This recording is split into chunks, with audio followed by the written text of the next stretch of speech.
It's important to know why you want to be an educator, of course, and also how you plan to change it. Just keep that passion in mind as you progress. You'll need to come back on that, I'm sure, at some point in your teaching career. My name is Ms. Bonnie Chambers. I'm the Director of Assessment, and myself, along with Mr. Mathis, we teach 2199. 2199 is required, and it's a new requirement that we instituted in fall of 2011. So most of you were informed of it when you became a candidate in teacher education. So we're going to tell you why you're here today. We're going to talk about, let's see, I have on my little clicker. Oh, here we go. We're going to talk about our conceptual framework. Does anyone know what the conceptual framework is? Never heard of it? Not yet? Okay, well, you will. We're going to talk about what unit and key assessments are and how they're important to our program here. We'll register LiveText, do a LiveText demo, and we will email a survey. And if there are any questions along the way, of course, you can ask them. So, as you know, you all were automatically enrolled in 2199, and it consists of this one-time seminar course. And it's 3 modules. And the first part is LiveText, which is your e-portfolio. The second part is orientation to the College of Education, and it discusses our expectations, the degree and certification requirements, as well as the conceptual framework and unit dispositions. Finally, we'll discuss degree works, and that is your academic planning piece.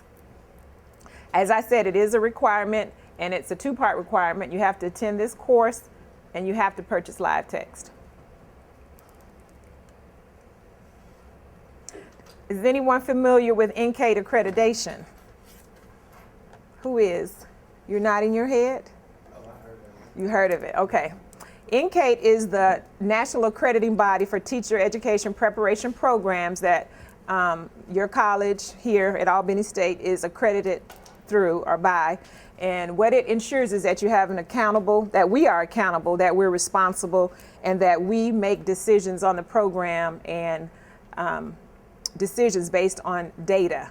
It also means that you have a quality program. It's the cream of the crop, as we would say. And I'm going to take you to the website to show you, to confirm if you ever just want to go there and see that your college is indeed an accredited institution and program, if it goes there. And also, as you'll see at the bottom, along the same lines with Albany State, the other major schools that are accredited are Emory, University of Georgia, Valdosta State, Mercer, and other schools, but those are some of the major ones. And what that means is all of these schools, as well as us, have to meet the exact same standards. So we're all in the same category, so to speak.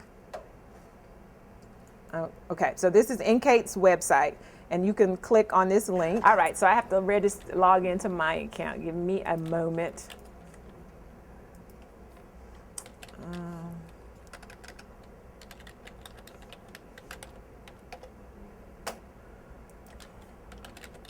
How many of you have already used LiveText or had to submit assignments? Oh, so you're easy breezy. Okay, cool. A, B, C, 1, 2, 3. All right, for all my students who are not familiar with LiveText, this is your LiveText dashboard. On your dashboard, you should see, this is a dashboard tab. This is like your home page. You should always see if you'll see any announcements there, if you have any from your instructor or any instructors. You'll see any active assignments. These are some of my test assignments. And this one is a journal project assignment. As you can see, it's due April the 4th. To the far right, you should see all of your courses listed right here. Again, if you don't see courses at any time in your LiveText account, let your instructor know or me know, because we import it straight from Banner, so it should all be there. To the top of that, you'll see terms, so you can go back in a term and look at fall, for example. But for this term, make sure it says spring 2013. Make sure you're in the current term. Okay, so now we're going to go through and just create this assignment that I have, $21.99, the Philosophy of Education assignment. So I want, did any of you bring your Philosophy of Education from 2110? It was in your letter and on the website. Okay, well, I'll just have you just type a sample philosophy. How about that? Just something short. Okay, so we're going to click on, today, I don't have, well, we're going to use February the 8th one, the second one that says Philosophy of Education, February the 8th. The first thing you do when you see an assignment, you're going to click Begin Assignment. And you have 3 steps in order to submit your assignment to your instructor. Again, these will be key assessment or assignments, as well as other assignments that you might have to submit. So your instructor will provide you with any details or resources, as well as a description of the assignment and what you need to do in this area. This one is just a resource of some sort. It's a video. Okay? So that's step 1. You want to look at that. You know when it's due. Okay, step 2. When you get down to student teaching, you'll use this template, which we will use. However, for some of your assignments, you won't have a template, but for this one, we will. And that's a standardized format of how the instructor or we want your assignment submitted to us. Okay, so that's step 2. Since you have a template here, we're going to click Begin Using Template. Is everyone with me? How did I get there? Okay, you go back to the dashboard. You mean from the beginning, from the dashboard? Okay, sure. Okay, so go back to the dashboard. And since I already started this one, it says Continue Assignment, but yours should say Begin Assignment. My dashboard has my class on it. You don't have it? Okay. Are you in the right term? Are you in spring?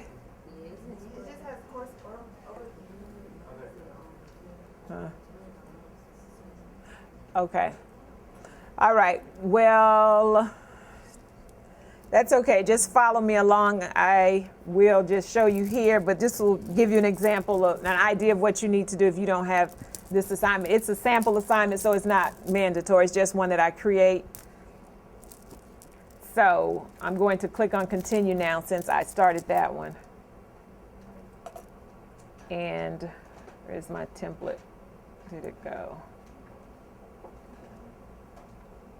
Since I already created this assignment, it created the my file in the Documents tab. So if it's from a template, it creates a new file from you based upon your account, and it's in your Documents tab. And I have to find it.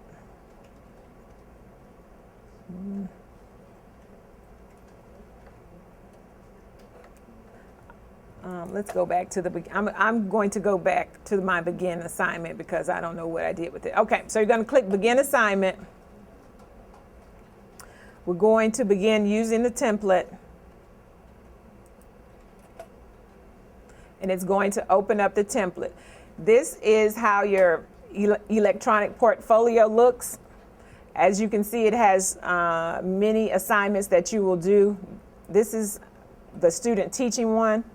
So in that one, you'll have your final Philosophy of Education, but you'll submit that later. But this is how a template will look. It's pre-formatted with all of your pages. These are pages and sections that are already included in the template.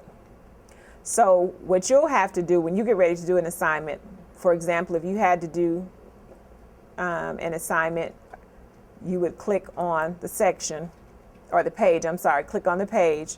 So we're clicking on EDUC 2110, which is where you did your Philosophy of Education. And it opens up. Okay? I'm sorry? No, this section, this area in your document opens up. Okay? So you need to submit your Philosophy of Education, for example, to your instructor. You're going to hit Edit. Again, now some of your assignments won't have a template, so you'll just be doing edit like I'm doing and adding your assignment, right?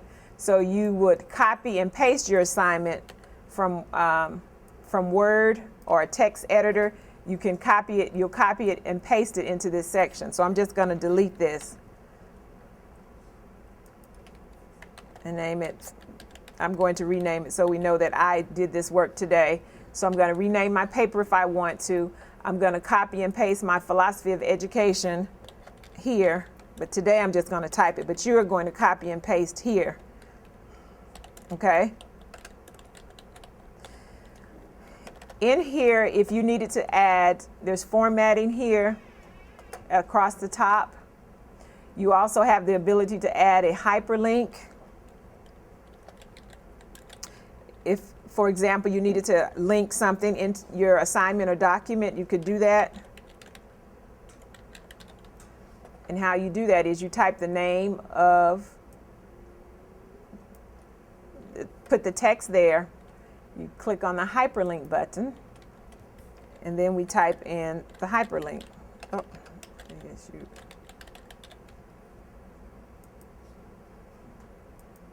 And now we have a hyperlink to ASU. Yes. Right, I know. That's why I told him to just follow along. It's not there. So they just have to follow along with me. You also have the ability to insert images at the bottom as well as attach files. So you would just hit the edit button to add images and edit button to add file attachments to your assignment if you need to submit those with your assignment. Once you do that, you're going to hit save and finish. And now my assignment that's inside of a template is ready to be submitted to my instructor. Okay, so now it tells you at the top, continue to step 3, which is the final step. You're going to click that red button. Those other pages in that template, they will remain blank if that's not part of your current assignment. So just don't worry about those. You're just submitting the assignment for your philosophy of education paper at this point. Okay? Any questions? Okay. All right. Yes.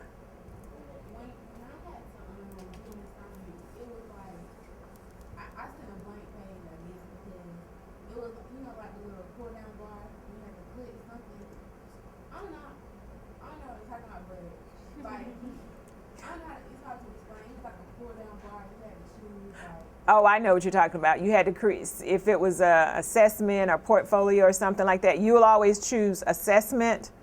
Let's go here. Create new LiveText document. So once you begin an assignment, if you're not using a template and you don't have something you're attaching, say for example, you've already done your work and you're attaching it, you need to create a document in LiveText. That's what she's talking about, because you can type it right in here, or you can you would type it right in here. So for the folder, you would choose assessment. Template is DYO. Is that right? But it was blank. Did you save it? So this way, I'm creating a new document. So I have to name it. So you would name it whatever your assignment is. This is a new document, and save as a new document. This, again, is if we're creating a new document for our assignment in LiveText. Okay?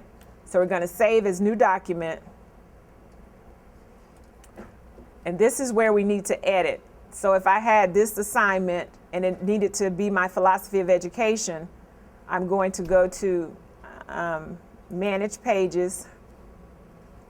Well, I should say. I'm going to click this, and I'm going to change it to my philosophy of edit titles and change it to philosophy of education assignment.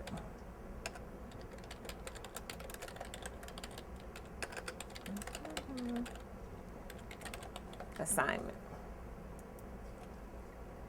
Okay, now I have a paper that's called the Philosophy of Education assignment, right? I need to save and finish this, and you'll see it becomes renamed the Philosophy of Education assignment. In order to type anything on this Philosophy of Education page, I need to click and change this section.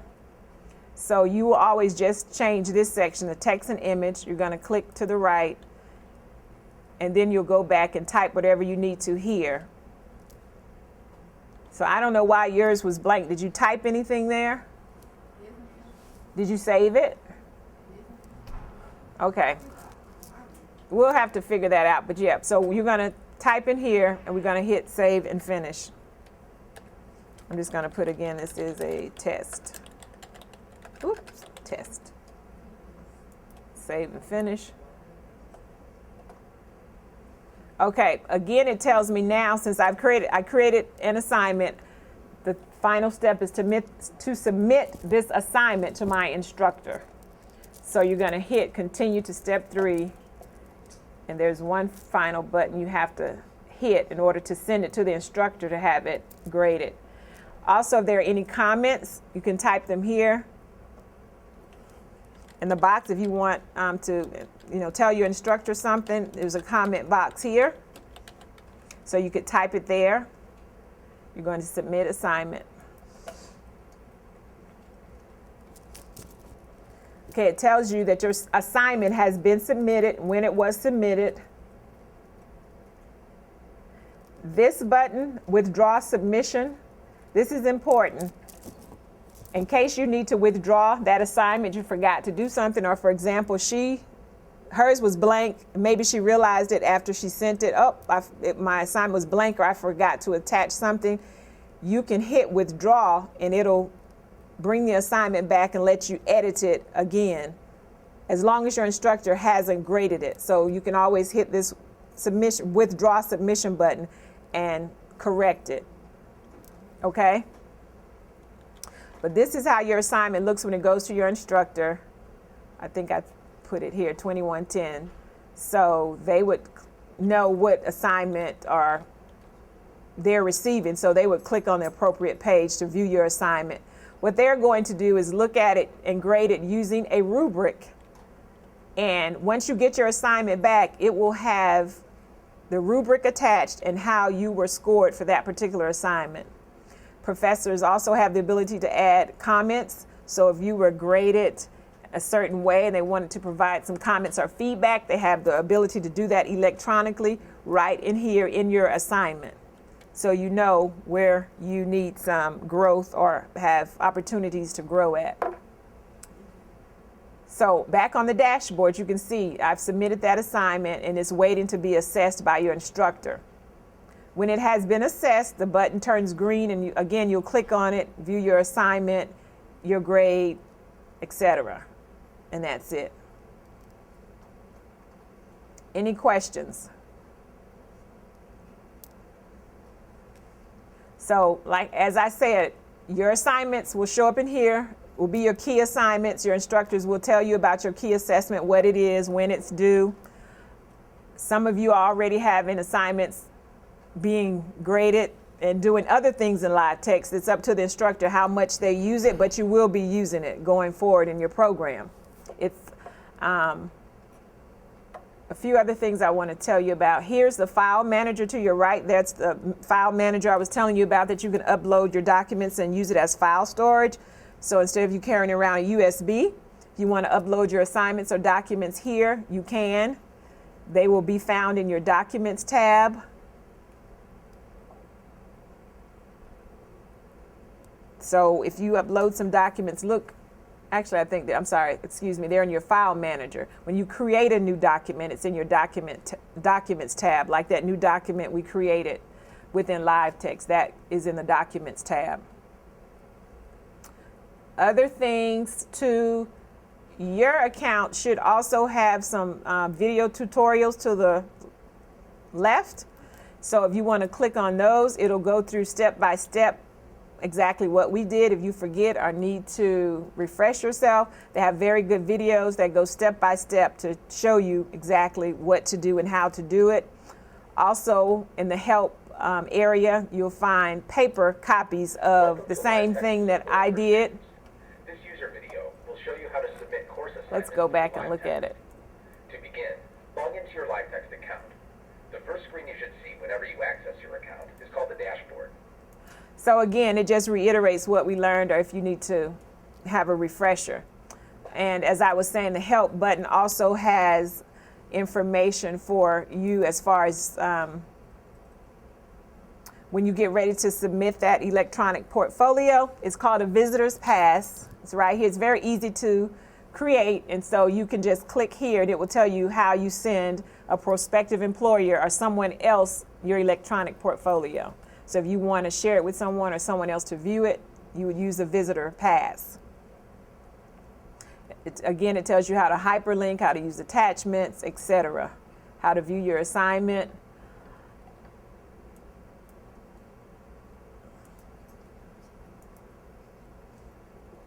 General.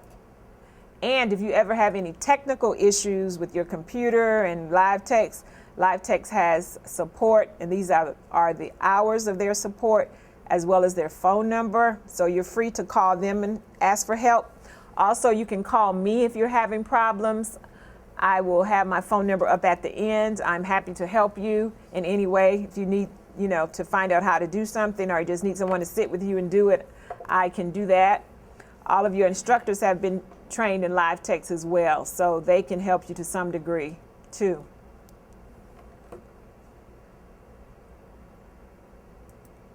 Let's see, what else am I leaving out?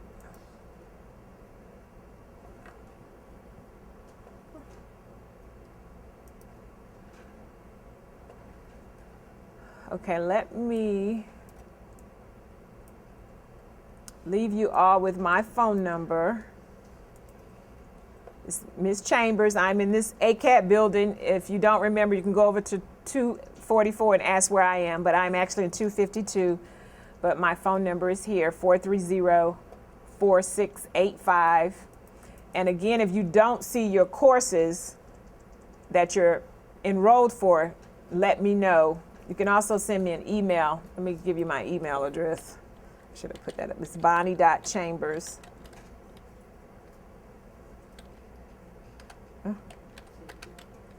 chambers@asurams.edu.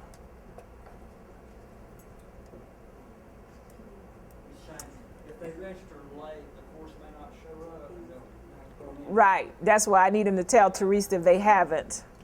Or if they drop a class, they may have a class posted, but it doesn't go away from LiveText. Right, and until I update it. Yep. Okay, thank you all very much. Again, if you have any questions, need any help or guidance, let me know. That's all for me. Now, Mr. Mathis will do the second part.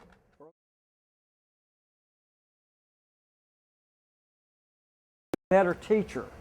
So you do a reflection on your own skills, and then you do a reflection on your students. And what do you need to do to adapt instruction so they can better learn? And that's part of what we do is reflective teachers. Transformative means you will change yourself, and you will change things that you do as a teacher so that you become more effective. Transformative means you're going to be working with your kids so that you're going to transform their knowledge, their awareness, their ability to do things and interact with people. They will become stronger and more effective. You right now are primarily freshmen, sophomores, and juniors. We have some, occasionally we get a freshman, mostly sophomores and juniors. When you become a senior and you go into your field experiences and you go into your student teaching, you will have been transformed. You'll be different than what you are today. Your language skills will have changed. Your knowledge content will have changed. Your understanding of what education and how education works will have changed. You will be a different person. You will have been transformed. Now, you're just starting on a path because you've got a long career. And hopefully you will transform as you become a teacher. You know, the old joke is, I knew a teacher once. She had 30 years teaching, 1 year experience. Hadn't changed in 30 years. Now think about that. You don't. You have to constantly be in a change, transformative mode, don't you? Things change constantly. So reflective transformative practitioner. Being able to reflect on your personal skills, your knowledge skills, your teaching skills, making changes, understanding your children's knowledge, skills, and how they perform, and helping them to make changes. That's what makes you a reflective practitioner. Come on. There we go. A culturally responsive practitioner. We live in a diverse world. If you're working in our region of the state, it's changing. Go out to Helen's Flea Market. Go to Walmart on Friday or Saturday. It's a different world, isn't it? It's a different world. It's not just the old, we got black folks and white folks. That's not there anymore. We've got folks of all kinds coming in, don't we? And with our Hispanic population, Hispanics more than just one group of people.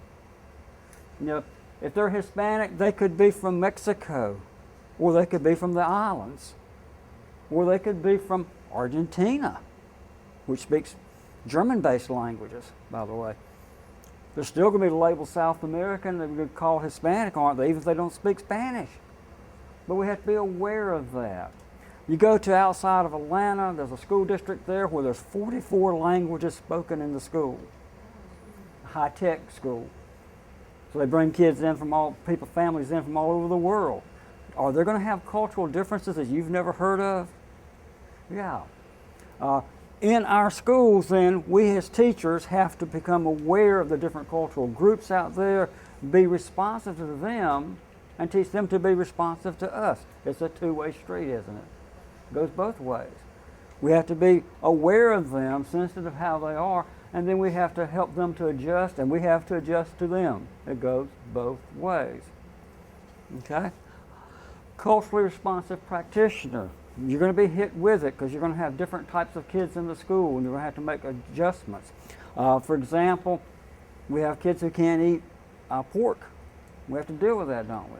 We have kids who can't participate in the holiday events. February 14th coming up. Sometimes classrooms have parties, don't they? Some of the kids may not be able to participate in the parties because of religious beliefs. They're not allowed to do that. You have to be culturally aware. So how can you work with those kids so they don't feel left out, but you don't offend the parents? That's what we have to do as teachers, isn't it? We have to be aware of the cultural differences of the kids within our own section, our own class, and then make adjustments for them. That's what we mean by being culturally responsive. Technologically competent. I've been into 2 major workshops this week, and technology is involved in them. They didn't work. Yesterday, we were an hour and a half into the presentation, and the clicker finally started working. We're near the end. Today, we're running into technological issues. Technology is wonderful as long as it works. Technologically competent means you have to be able to use a variety of technology, and technology is more than electronics. What do you do if you have a great PowerPoint presentation and the computer doesn't come on? You modify your instruction. You got your notes. You go to a different format. You pull out your black pen, or if you got a chalkboard, you chalk, don't you? Still technology, isn't it? Old-fashioned, but it's still technology. That's what you have to do as a teacher. You have to be versatile enough that you can adjust, okay, to the use of a variety of technology that's out there. How many of you have had a chance to write on a smart board? Who's in my class? Have you written on a smart board? Yeah. If you take a class from me, you're going to get a chance to touch it, feel it, see it doesn't work as great as you think it does. Find out it's hard to write on that thing. If you touch it anywhere, you get a mark. And guess what? It doesn't always work the way you think it's going to work, does it? You'll find a blank spot. We did get that one fixed. You'll find a blank spot in the board because somebody's been messing with it. Oh, do your kids mess with your stuff when you're out of the room? Uh-huh. People play with things, and they put things in there, and they do other stuff, and you have to kind of watch that, don't you? You have to make adjustments. We put the work order in. They did fix that. As soon as I got out of class, I went upstairs and emailed Miss Luke and said we got to put a work order in. Okay, technologically competent. being able to use a variety of different types of equipment in the classroom. A variety of it. You'll have opportunities to do that. By this time of the game where you are in your educational training, you know Word programs. You do. Most of you know how to use Word. You can upload. You know how to do that. You know how to save, transfer information. You're not very good at the Excel programs because you don't use Excel very often, do you? And how many of you have done a PowerPoint presentation? You will do more of those. You'll get better at the PowerPoint. But as a classroom teacher, you're going to have to be able to do those common things. You're going to have to file reports in Excel, attendance, all those kinds of things, the FT reports. You know, you'll have to do those things, so you have to become a little more competent in those skill areas. Not master it, become competent in it, okay? Be able to use it and feel okay about it. Most of you can use email. All of you can use email, okay? You can use email. Oh, when we talk about email, when you're in the public schools, understand your email is not private. Your email is not private. Your email belongs to the school. Y'all be aware of that. So that tells you then, don't put anything in the email that you wouldn't want to be on the front page of the Albany Herald. Because Albany Herald can file a Freedom of Information Act and get your email if they want it. And they do things like that. They literally can do that. Oh, I deleted it from my computer. Nice. You didn't delete it. It's still on the server downtown. Okay? They have to back up and save things, so they save them on the server downtown. Be aware of that. So technology is a good thing, but you have to know what's going on with technology. Technology in the schools. Video cameras are everywhere. If you don't believe me, look at YouTube. You'll see things with teachers on YouTube that you shouldn't see, don't you? Be aware, cameras are everywhere.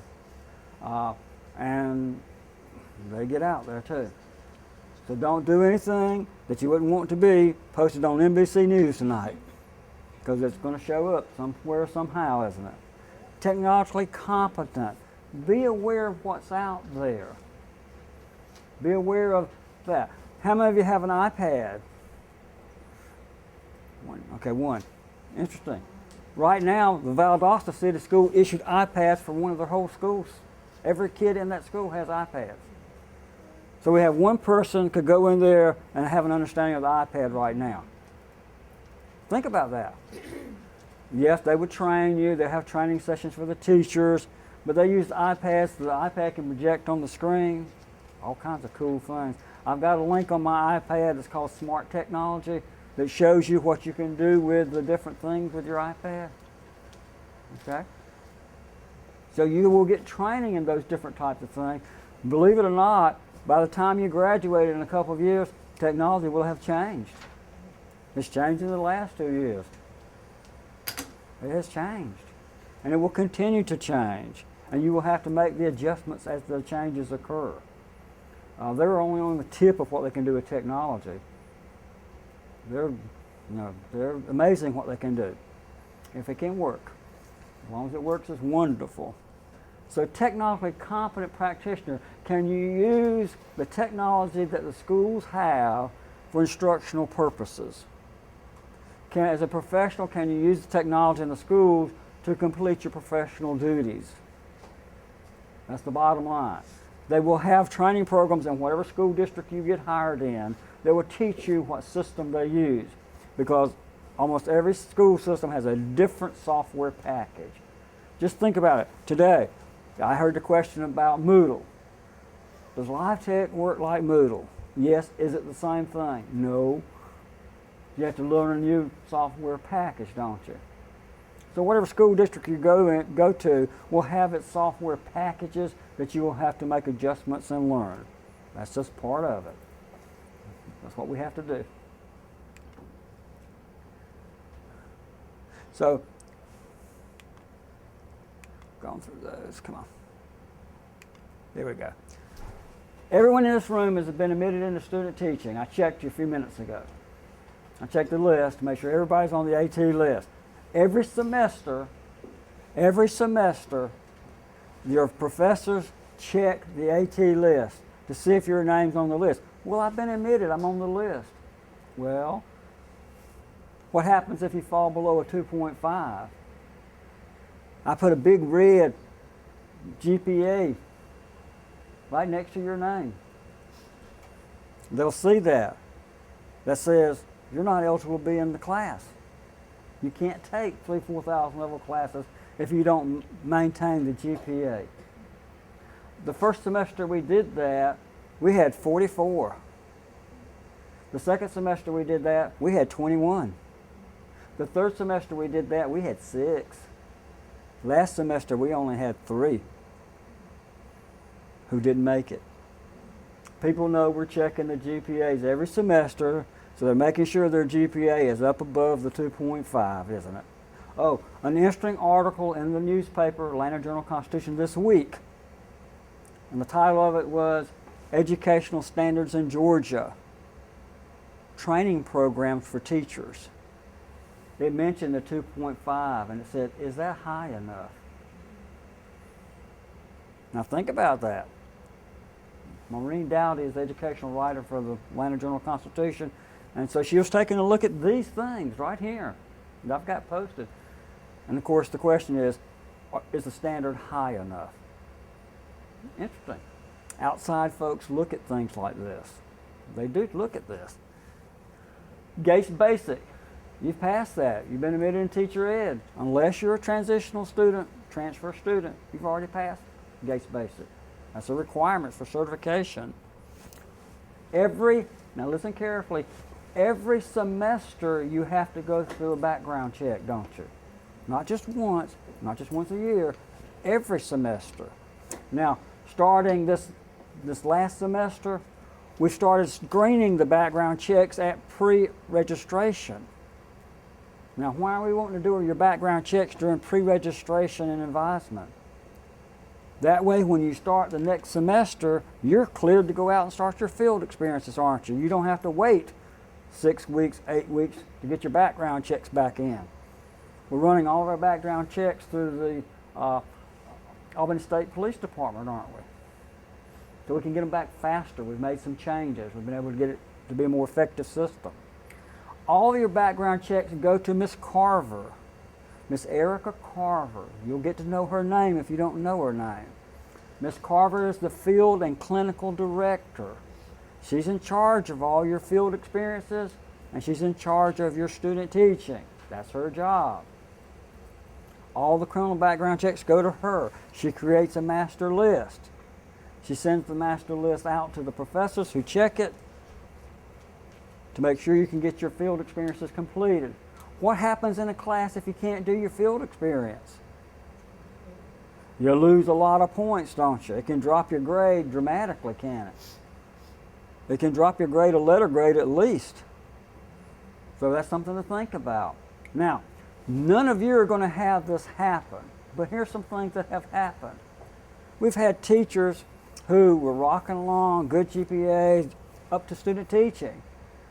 Background check comes back, they can't student teach.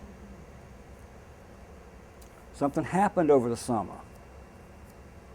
Something happened. I had it happen over Thanksgiving break. A young student, they're having a football party. 2 of his roommates leave. He's there at the house with the rest of the folks partying. Somebody calls the police. Police come in.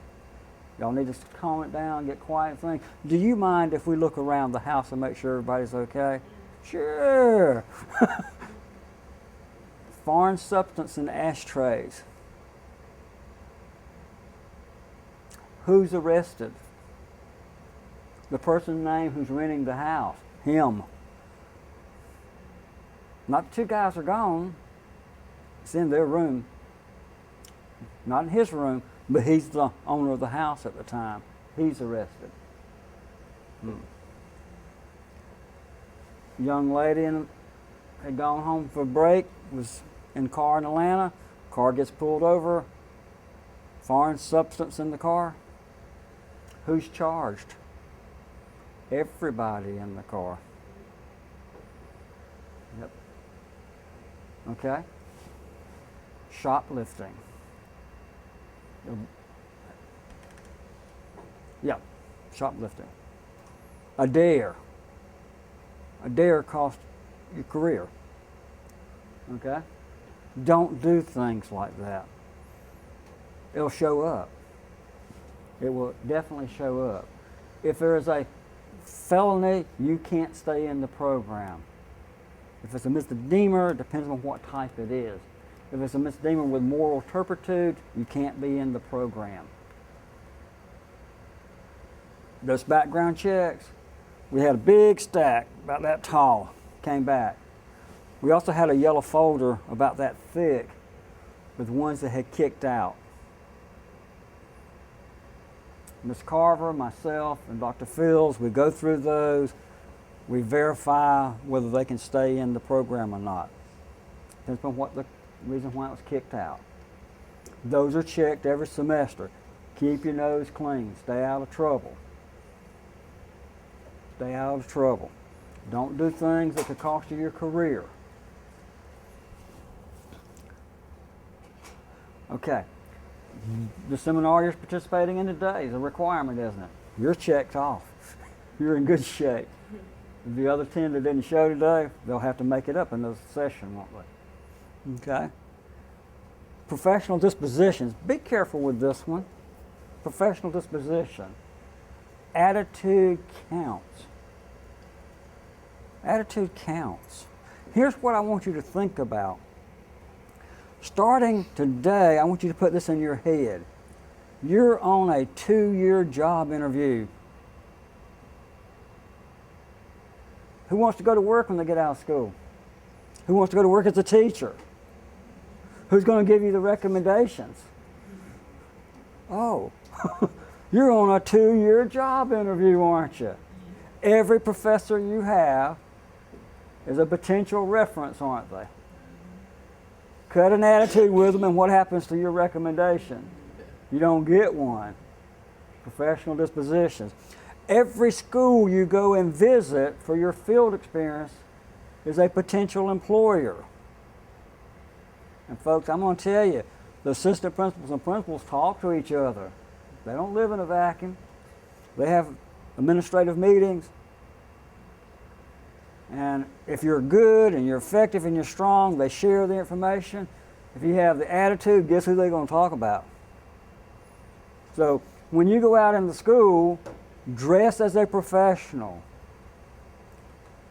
Talk as a professional. Engage with everyone you meet as a professional. These are potential employers, potential references. When you get to that point where you're student teaching, who is going to be your strongest reference? Your mentor teacher that you work with for the semester. Strong reference, isn't it? Your principal of your school that you're working at. Strong reference. Your supervising teacher from the college.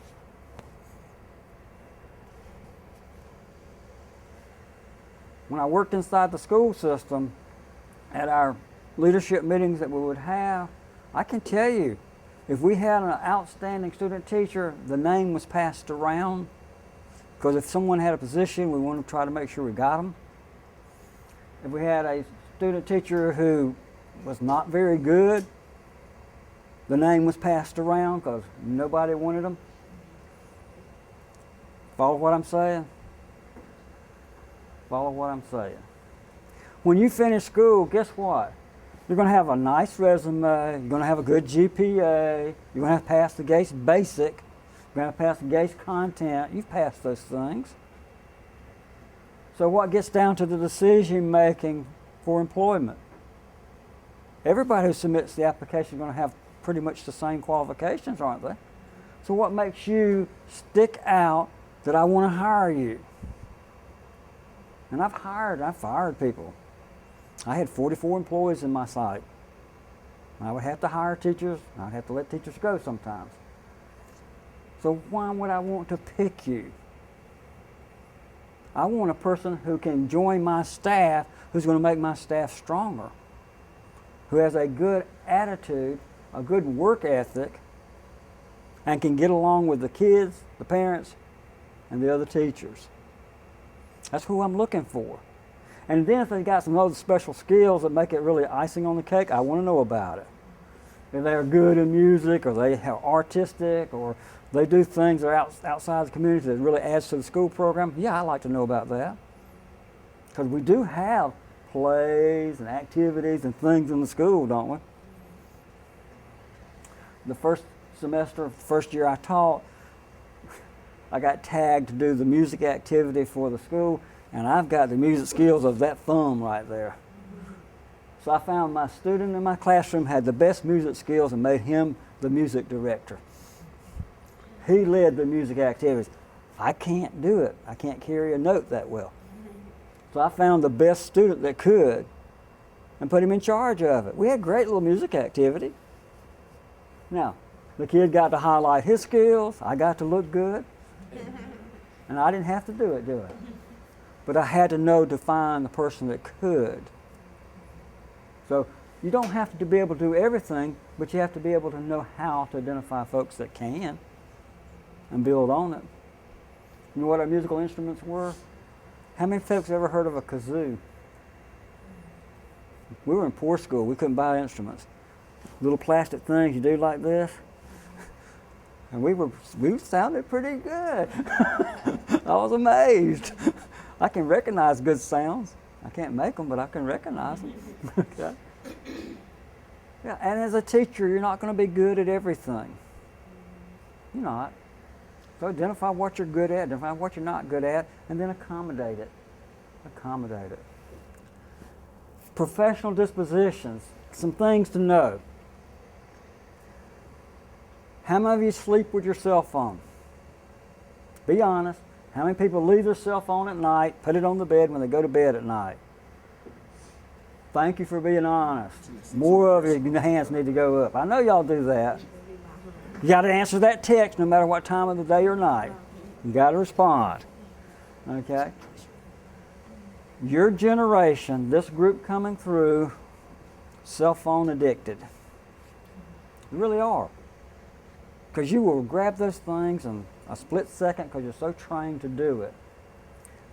When you go into that classroom for field observations or student teaching, put that thing so you can't respond to it. I got a call from Northside Elementary School. Principal called me over and said, Mr. Mathis, we've got a problem. We had a student teacher over there who was texting under the desk. We're past midterm. She can't stay in our school. That's against our policy.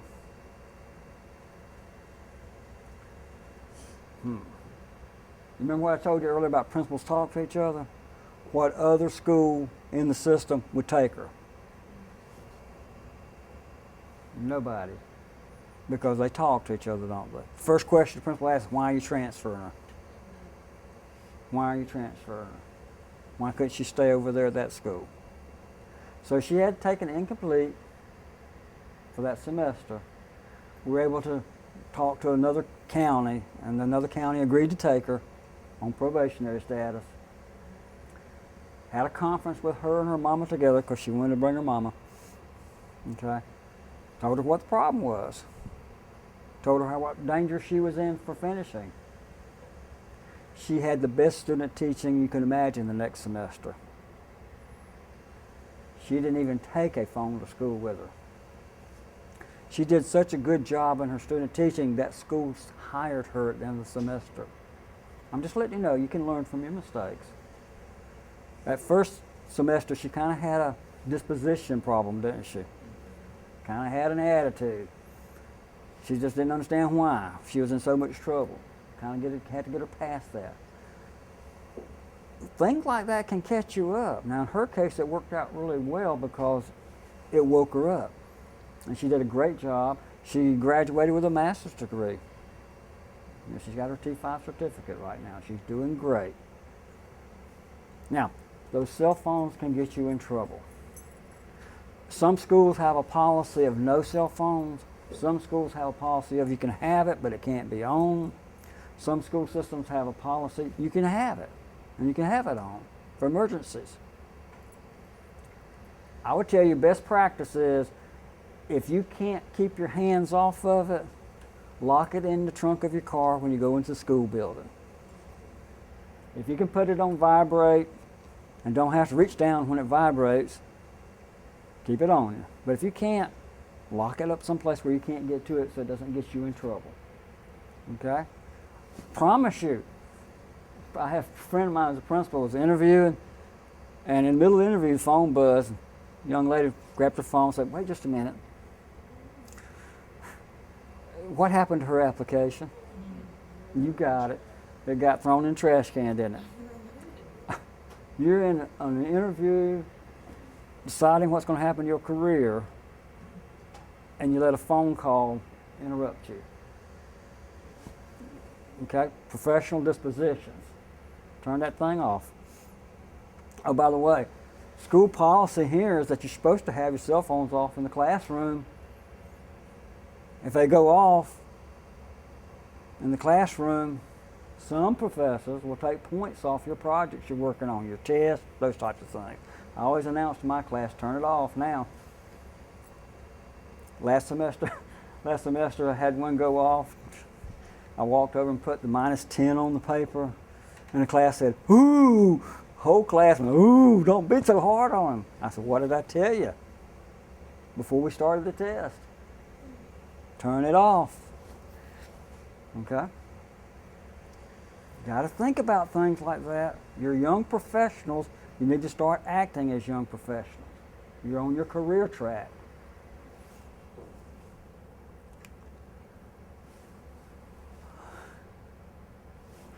Criminal background checks, your transcripts, your liability, medical insurance, GACE scores. Who knows what the BSE is? Oh, good. You're going to learn something today. Everybody's got to have a BSE. Did you know that? Everybody in this room has got to have a BSE, and you don't even know what it is. Beginning school experience.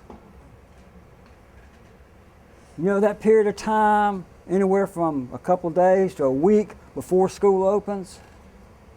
You have to have that before you can do prep for teaching and student teaching. Oh, you can only do it once in the year when school opens. That's the only time you can do it, isn't it? Like open house? That's it. You can only do it the once in a year. So if you're a junior or a senior, the only chance you got is next summer, isn't it? This summer that's coming up. Oh, go to the College of Education home webpage, click on the forms, and look at the BSE application, because you have to apply. And then there's the requirements that are in the package that talk about what you have to do in beginning school experience, okay? You've learned something today. Saved you a headache. You've got something you've got to get done, because you have to have that before you do prep for teaching. Beginning school experience package. It needs to be completed and turned into Miss Carver before March. Of this year? You need to go to that website. You need to look at that beginning school experience package. You got to identify a school you're going to do it in. The principal of that school's got to sign the agreement to let you come do your beginning school experience there. Then you have to do your beginning school experience, and you got to turn that package into Miss Carver, don't you? Whoa, we've learned something today. Yes, ma'am. On the College Education home webpage. What if you're not doing any? Huh? What if you're not doing any student teacher anytime soon? You still have to have. You've got, then you may have 2 summers, okay? If you're not doing if you're not planning on student teaching fall or spring of next year, then you've got 2 shots at it. But some of you plan on student teaching either in the fall or in the spring next year. That means you've got to do it this summer, okay? I would say the sooner you get it done, it's one less thing to worry about. The sooner you get it done, one less thing to worry about. So we can do it now and it can be ready for whenever Yeah. we're ready for it. So think in terms of trying to look at that beginning school experience package, get it completed, get it turned in, check that off of your to-do list. Okay? Oh, okay. When you're doing your student teaching orientation, all this is required. By the way, starting this semester, you got to have your medical and liability proof to go out and do your field experience, don't you? So you got to have that anyway. How do you get your liability insurance? Join one of your professional organizations. As a student member, it's a lot cheaper. Okay, a lot. $12 to $20 usually. How much was it? $7 for 1 year and $12 for 2 years. Okay, 7. Okay, is that the 1 year. okay? That's a great one. Yeah. Go with the one that doesn't cost so much. Okay. I'm a member of CEC, so I have my liability insurance through CEC. I can't pay student membership. I have to pay a lot. Okay. But join your professional organization, be a member of it, and you have your liability insurance. Medical insurance, if you're under 25 and your parents have insurance, you're covered, okay? Obamacare. You're covered on your parents up until you're 25. Okay, so you have proof of insurance if your parents have some form of insurance. Okay, you got that. There is a waiver for that. If you're over 25 and you don't have availability for insurance, you have to write a letter that waives that. If you get sick or hurt, school's not responsible for you being sick or hurt. Okay? So do we need our medical insurance on file with college education? Do I now? Do we need our medical insurance on file with college education? Medical insurance? No, we don't have it through that. Okay. I was saying that you need to turn our form of insurance in. Yeah, you'll have to turn your insurance form into us. You'll literally have to make a copy of your membership into the professional organization and make a copy of your medical card when you get to that point when you're doing that, okay? All right, now we've got that. As a student teacher, it's important that you have your schedule, that you send your schedule to your supervising professor for that semester. And if something happens so your schedule is altered, you update them. For example, I have driven to Cordele, okay, to observe a teacher, and they went on a field trip. Now, I should have been notified before I drove all the way up there, shouldn't I? Yeah. Don't mind you going on a field trip, if that's what your school's doing. I want you to participate in it, don't I? Just let us know. Because we have set schedules too. Okay? Things like that do happen, so keep people apprised. Oh, by the way, when you student teach, you follow the schedule of the school you're in. You don't follow Albany State schedule. You don't get 2 spring breaks or 2 fall breaks. You only get whatever one the school has. Follow what I'm saying? You're on there for those X number of days and you have to participate. If you're out more than 2 days, you may have to make some days up. Think about that. Professional dispositions while you're out there. If you have a sign-in chart, you sign in the time you get there, not the time you're supposed to be there. Follow what I'm saying? You sign in the time you got there, not the time you're supposed to get there. The secretaries, I'm going to tell you, they watch those sign-in sheets at the school for both you and the regular ed teachers. Now, most of the schools have the swipe cards now. At the end of each month, the principals take the swipe card that are printed out, and they take the sign-in sheet, and they look at them. I've had to have those conferences with my teachers. You're consistently 5-10 minutes late. You need to leave home 5-10 minutes earlier. Fix your schedule. Some of the things is they'll total the minutes and deduct the time from the employee's salary. 10 minutes a day, that's 50 minutes a week, isn't it? Multiply that by a month's schedule and you've lost 2 or 3 hours worth of pay. That's serious, isn't it? Some are that rigid with it. So when you go in there, especially when you first start teaching, find out real quick what they do at that school, and you follow it closely. Okay? Don't get yourself in trouble. A little side note, as a new teacher, the first 2 years, they can let you go for any reason they want to. Once you've got your third contract, then the fair dismissal law kicks in. But until you get that third contract, they don't have to tell you anything. They just say, we don't need you back next year. Okay? I was reading an article while y'all were working on LiveText, Land Journal Constitution, talking about the new teacher evaluation system called COEs. I don't know if you're familiar with it or not. Part of Race to the Top. Have you heard of Race to the Top? Okay. It's part of the Race to the Top program. They're highly critical of Georgia's COEs program. Be aware of that. That means that they're going to probably have to change it. It's one of 3 states that's at risk under Race to the Top. What did Race to the Top replace? No Child Left Behind. That's the substitute for No Child Left Behind. As part of Race to the Top, it puts a stronger emphasis on teacher evaluation. You're evaluated on your professional disposition, you're evaluated on your teaching skills, you're evaluated on your students' performance. On your students' performance on the state and national test.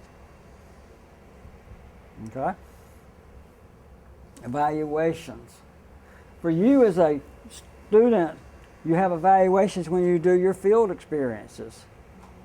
You have evaluations when you do your student teaching. Typically in student teaching, the professor will come out 4 or 5 times. SPED, health and PE. You can select it by your field. You can select it by the counties. You can select it by the position. Athletic director, lead science teacher, coordinator, assistant principal, principal. So there's different ways you can look at different kinds of jobs. You click on the links, you select the jobs, submit it, and all of a sudden, boom, you got a whole list of them. Then, most of these sites, you can do electronic applications. Most of the sites you can do electronic applications. So you can get your name into a whole bunch of pots. Now, if you're willing to relocate in Georgia or relocate, you'll find a job. You will find a job if you're willing to move. If you want to stay where you're in one particular county, a job has to open, doesn't it? Okay? So think about that. That's a good site to visit. There's jobs posted today at that website. There are. Science folks, always jobs posted. Math folks, always jobs posted. Special ed folks, always jobs posted. Early childhood, not so. Lots of early childhood teachers out there. They're a little harder to find. Okay? Now the good news for you, my age group retiring left and right. Okay? The baby boomers are getting to that point for retirement. They're leaving the field, opening up positions for the new ones coming in. Okay, be aware. There'll be a lot of folks retiring over the next. In fact, the last thing I read, it said 1/3 of current teachers will be retired in the next 5 to 10 years. 1/3 of all teachers. Oh, you're not restricted to Georgia. We have reciprocity agreements with other states, so that you can go to another state, Florida, a lot of states.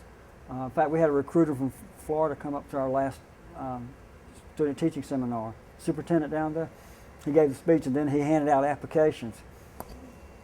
Because you can go to Florida, you already have a teaching certificate. They'll give you the provisional certificate in Florida, good for 4 years. Usually you have to take their version of GACE and their history class, history of Florida. My daughter interviewed on the phone, got a job in Colorado. She was given a provisional certificate. She had to take history of Colorado, take their version of GACE. She was certified in Colorado before the end of that year. Okay? I think we have reciprocity with 47 states. So if you're certified in Georgia, your certificate helps you in the door at whatever school system you go to. All right, let's see. And you can be certified in multiple states too. A lot of folks along the Alabama, Florida, and Georgia line hold certificates in the different states. Yes, Mark. You can go back to Florida and get a certificate down there. It's not hard at all. You still have to take the, quote, class. You know, that's just what states do. Because you might wind up teaching the history of Florida. Even as a health and PE person, sometimes they have to teach those odd classes. So I'm telling you, that's part of the reason why they do it, yes. Does that affect your retirement, moving from state to state? You can't take your retirement from state to state, but what you can do is that when you go into a state, most of the states allow you to buy teaching time for previous teaching time. So you can do it through the back door, okay? What I would suggest that you do is that if you do get money into the teacher retirement system, leave it there in case you come back to Georgia, okay? This is to the young ladies in the room. If you take a baby break, where you're out for a year or two because of the babies, don't pull your teacher's retirement out. It's going to be tempting because you got a little pot of money sitting there. But it's hard to buy back once you got out because it's hard to come up with the money to buy back in it. So leave it there. Once you get 10 years into the teacher's retirement system, you're vested. That means you're guaranteed a retirement after 10 years. Your retirement's calculated by the number of years you teach and your highest 2 years salary average together. Okay? Take the number of years you teach times 2. If you teach 30 years times 2 is 60%. Your highest 2 years salary, let's just say it's $50,000, then your retirement would be $30,000, wouldn't it? If you taught 35 years, okay, it would be $35,000 because it's 70% times the 50. Now, if you were making $100,000, it'd be $70,000, wouldn't it? Now, but a little side note: one of the quickest ways to get your pay up is to go ahead and get your graduate degree, your master's degree, as quickly as you can. Because on the pay scale, it's based upon number of years experience and degree earned, your certification. There's about a $5,000 pay jump for the T5. There's another $5,000 jump for the T6, and another $5,000 for the T7, the doctorate. Okay? So that's the quickest way to get your salary up. Quickest way. And then it's forever. I got my bachelor's degree in 72 and my master's in 73. You can do that. Let's see. Okay, the Teach Georgia website. Their graduate school. See, I was going to talk about graduate school. You need your T4 certificate. That's a gateway for get into the graduate program. If you're in the same content area, you don't have to take another GACE. If you're middle grade math science, you get a master's in middle grade math science, you don't have to take another GACE. If you change content area, you have to take a GACE in that new content area. If you switch from early childhood to middle grades, then you're going to take the middle grade GACE to graduate, to finish, aren't you? Because you're initial in that field. Okay? I would strongly encourage you to get your master's degree in your teaching area. The state of Georgia only pays you for what you teach in what area now. They used to, it didn't matter what your degree was, they'd pay you at that level. They don't do that anymore. So if you got a doctorate degree in leadership and administration and you're teaching in the classroom, they're not going to pay you at the doctoral level anymore. You get paid at your highest certification level in your field. Okay? They've changed the rules about 4 or 5 years ago about that. When did the economy get really bad? About 4 or 5 years ago. Okay? Okay, that's my contact information if you need to contact me.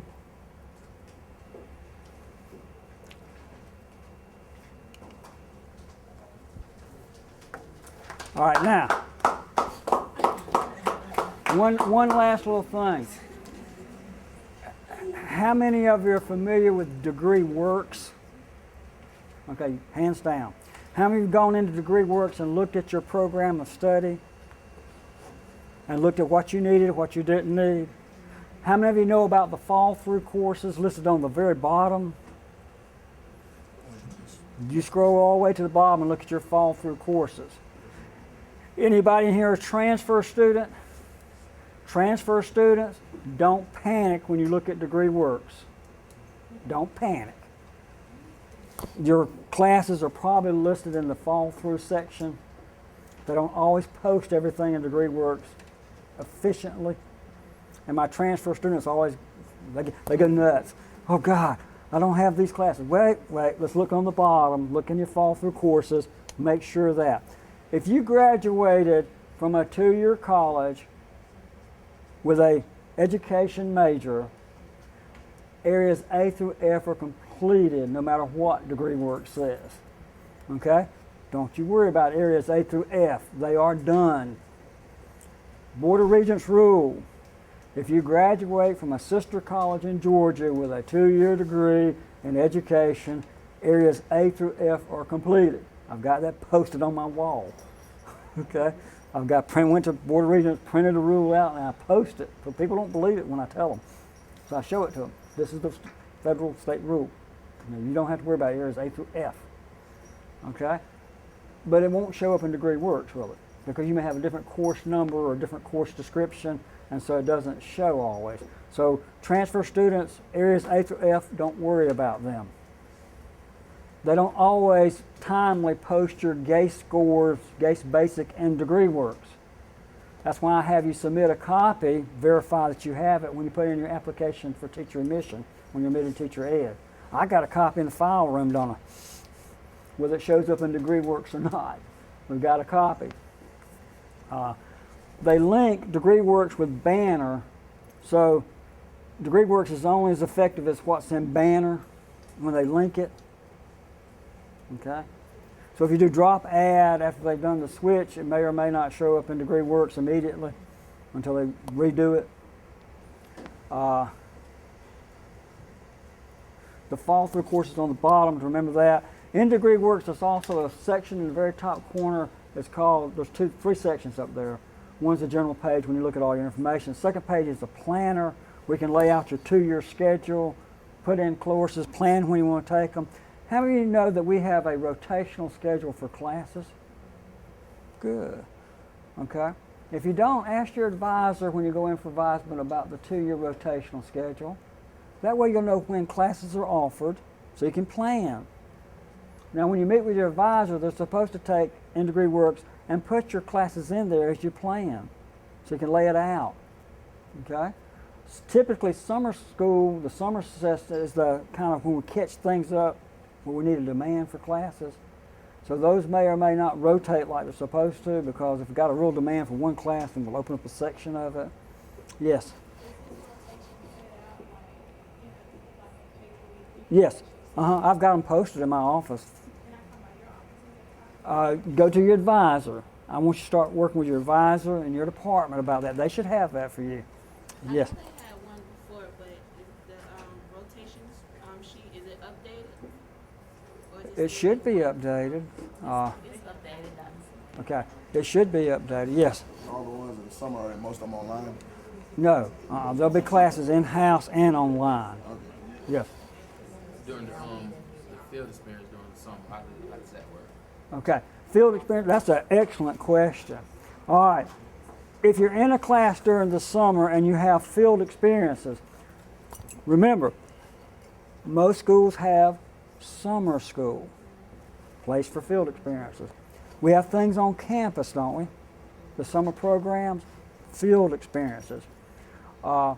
Organizational groups have different activities going on in the summer for students, field experience. Most of the time you can ask that question of your professor and they will give you suggestions for where you can go to your field experiences. And a lot of the different classes will have pre-worked them out, okay, especially specific classes, okay? All right, excellent question. Other questions you want to ask about what's going to happen to you over the next 2 years? Yes?